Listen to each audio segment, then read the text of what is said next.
Professor BL. Jain, विभाग अध्यक्ष, शिक्षा विभाग, जैन विश्व भारती संस्थान, लाडनू, नागौर, राजस्थान।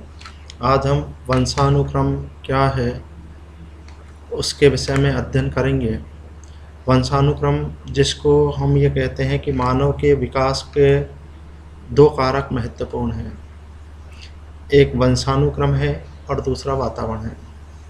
जन्म से संबंधित विकास को वंशानुक्रम कहते हैं और समाज से संबंधित विकास को वातावरण कहते हैं। वुडवर्थ ने एक पौधे का उदाहरण देकर के समझाया कि वंशानुक्रम, जो पौधा है उसका वंशानुक्रम बीज में निहित होता है और पौधे का पोषण का जो दायित्व है वो वातावरण में निहित होता है। इस प्रकार से हम देखते हैं कि रंग, रूप, आकृति और विधता, ये सारी के सारी वंशानुक्रम से संतान में आती हैं। जिस प्रकार की रंग, जिस प्रकार का रूप, जिस प्रकार का आकार और जिस प्रकार के व्यक्ति में बुद्धि होगी, उसी प्रकार का संतान के अंदर ये चीज़ें पाई जाती हैं। वंशानुक्रम की जो परिभाषाएं दी हैं, बी.एन. झा ने कहा था कि वंशानुक्रम व्यक्ति की जन्मजात विशेषताओं का पूर्ण योग है। रूथ एवं वेंटिक कहते हैं वंशानुक्रम माता पिता से संतान को प्राप्त होने वाले गुणों का नाम है।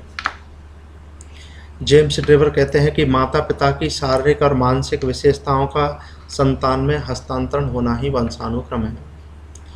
ए पीटरसन कहते हैं कि व्यक्ति को अपने माता पिताओं से पूर्वजों की जो विशेषताएं प्राप्त होती हैं उसे वंशानुक्रम कहते हैं। इस प्रकार से इन परिभाषाओं में हम देखते हैं कि वंशानुक्रम माता पिता या पूर्वजों के द्वारा जो गुण हैं वो अपनी आने वाली पीढ़ी में हस्तांतरित होते हैं और जो गुण अगली पीढ़ी में हस्तांतरित होते हैं वही वंशानुक्रम के नाम से जाने जाते हैं। वंशानुक्रम के कुछ सिद्धांत हैं, जैसे कुछ नियम हैं, जैसे बीज कोश की निरंतरता का नियम, इसके प्रवर्तक माने जाते हैं बीज में। और उन्होंने कहा कि बीज कोश का कार्य केवल उत्पादक कोशों का निर्माण करता है। जो बीज कोश अपने माता पिता से मिलता है उसे वही अगली पीढ़ी में हस्तांतरित करता है। जो गुण बीज में होंगे, मान लीजिए जैसे नीम है, नीम के बीज में कड़वापन है, तो वही आगे जाकर के जितने भी नीम होंगे उनमें सब में कड़वापन आएगा। इसी प्रकार से मान लीजिए पपीते का है, पपीते के बीज में यदि जो है मीठापन है तो आगे आने वाले में भी मीठापन होगा। तो जिस प्रकार से बीज में जो गुण होंगे वही जो है आगे आने वाले पीढ़ी में भी वही गुण पाए जाएंगे। इसी प्रकार से समानता का नियम है। समानता के नियम से तात्पर्य है कि बुद्धिमान माता पिता के जो बच्चे हैं उनकी संतान भी बुद्धिमान होती है। मंद बुद्धि के जिनके माता पिता हैं तो उनकी संतान भी मंद बुद्धि होती है। यदि माता पिता सामान्य बुद्धि के हैं तो उनकी संतान भी सामान्य बुद्धि की होती है। समानता का नियम है, जिस प्रकार से माता पिता में जो शारीरिक और मानसिक गुण हैं वही संतान के अंदर पाए जाते हैं, तो इसका मतलब है कि वो समानता का नियम है। विभिन्नता का नियम से तात्पर्य है कि बालक में माता पिता से कुछ भिन्न गुण पाए जाते हैं। जैसे माता पिता मान लीजिए काले रंग के हैं, संतान यदि मान लीजिए सांवले रंग की है, तो कुछ भिन्न गुण पाए जाते हैं बुद्धि में, रंग में, स्वभाव में। मान लीजिए माता पिता गुस्सेले स्वभाव के हैं लेकिन संतान क्या है, उतनी गुस्सेले नहीं है तो सही लेकिन उतनी नहीं है, तो ये विभिन्नता का नियम हुआ। इसी प्रकार से हम बात करते हैं प्रत्यागमन का नियम। प्रत्यागमन का नियम से तात्पर्य है कि जो माता पिता के अंदर गुण पाए जाते हैं उसके बिल्कुल विपरीत संतान में यदि गुण आते हैं तो इसे हम प्रत्यागमन का नियम कहते हैं। बहुत सारे महापुरुष हैं, महात्मा गांधी है, हम देखेंगे कि राष्ट्रपति जो है अब्राहम लिंकन है, तो वो जो गुण उनके अंदर थे वो उनकी संतानों के अंदर नहीं पाए जाते हैं, या जो भी गुण हैं उनके विपरीत पाए जाते हैं, तो उसे हम प्रत्यागमन का नियम कहते हैं। अर्जित गुणों का नियम। अर्जित गुणों का नियम से तात्पर्य है कि कुछ गुण जो है व्यक्ति अपने जीवन के काल में जो गुणों को प्राप्त करता है उन अर्जित गुण अगले आने वाली पीढ़ी के अंदर भी जो है पाए जाते हैं।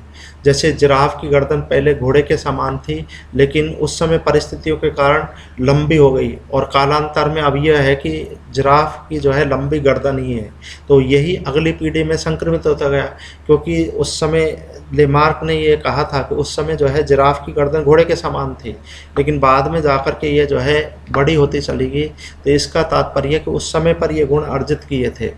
इसी प्रकार से मेंडल का नियम है। मेंडल ने 2 चीज़ों पर प्रयोग किए थे, एक चूहे पर, एक मटर पर किया था। मेंडल ने जो चूहे पर प्रयोग किया था उसमें एक काला चूहा था और एक सफ़ेद चूहा था। दोनों का संक्रमण कराया तो काले चूहे उत्पन्न हुए। बाद में जाकर के जब काले चूहों का संक्रमण कराया तो वो अपने काले और सफ़ेद चूहे उत्पन्न हुए थे। कहने का तात्पर्य है कि व्यक्ति जिस प्रकार के मौलिक गुणों में जन्म लेता है वो आगे जाकर के उसी गुणों में जाकर के आ जाता है। उन्होंने इसी प्रकार से मटर पर प्रयोग किया। आधी मटरें जो है बड़ी ली और आधी मटरें छोटी ली, दोनों का जो है बोया गया था तो वर्ण संकर मटरें पैदा हुई। आगे जाकर के ये वर्ण संकर मटरों को बोया गया था तो शुद्ध बड़ी वर्ण संकर मटरें पैदा हुई 25% और वर्ण संकर मटर पैदा हुई 50% और शुद्ध छोटी मटर हुई 25%। जब इनको फिर दोबारा यदि बोया गया था तो शुद्ध बड़ी और शुद्ध छोटी मटर प्राप्त हुई। कहने का तात्पर्य है आगे जाकर के प्राणी जिस मौलिक रूप में था प्रारंभ में उसी रूप में जाकर के उसके कोश का निर्माण होता है। हम देखेंगे कि मानव में गुणसूत्र जो है आते हैं। गुणसूत्रों का तात्पर्य है कि पुरुष में 23 गुणसूत्र होते हैं, महिला में 23 गुणसूत्र होते हैं, दोनों मिलाकर के 46 गुणसूत्र होते हैं। और जोड़े के रूप में यदि हम माने तो 23 गुणसूत्र जो है व्यक्ति में पाए जाते हैं। तो मानव शरीर जो है, मानव शरीर कोशों का योग होता है और इन कोशों में ही माता पिता के गुण जो है उसके अंदर पाए जाते हैं। तो वंशानुक्रम के विषय में जो हमने ये बात जो है की है कि वंशानुक्रम का मतलब हुआ कि पीढ़ी दर पीढ़ी गुण जो है संक्रमित होते रहते हैं। इसलिए कहते हैं वंशानुक्रम में जैसा गुण माता पिता में होगा वही संतान में होगा। अर्थात नीम के निवले ही पैदा होंगे, बिल्ली के बिलोटे ही पैदा होंगे, क्योंकि वो वंशानुक्रम के कारण। कुत्ते के कुत्ते ही पैदा होते हैं और ये होते हैं वंशानुक्रम के कारण।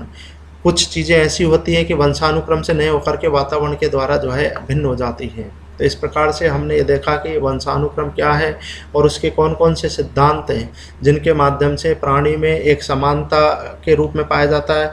मान लीजिए कोई व्यक्ति जो है गोरा है तो उसकी संतान भी जो है गोरी हो, कोई व्यक्ति यदि काला है तो उसकी संतान काली हो, कोई गोरा है लेकिन संतान काली होगी, कोई बुद्धिमान है लेकिन संतान मंदबुद्धि की होगी।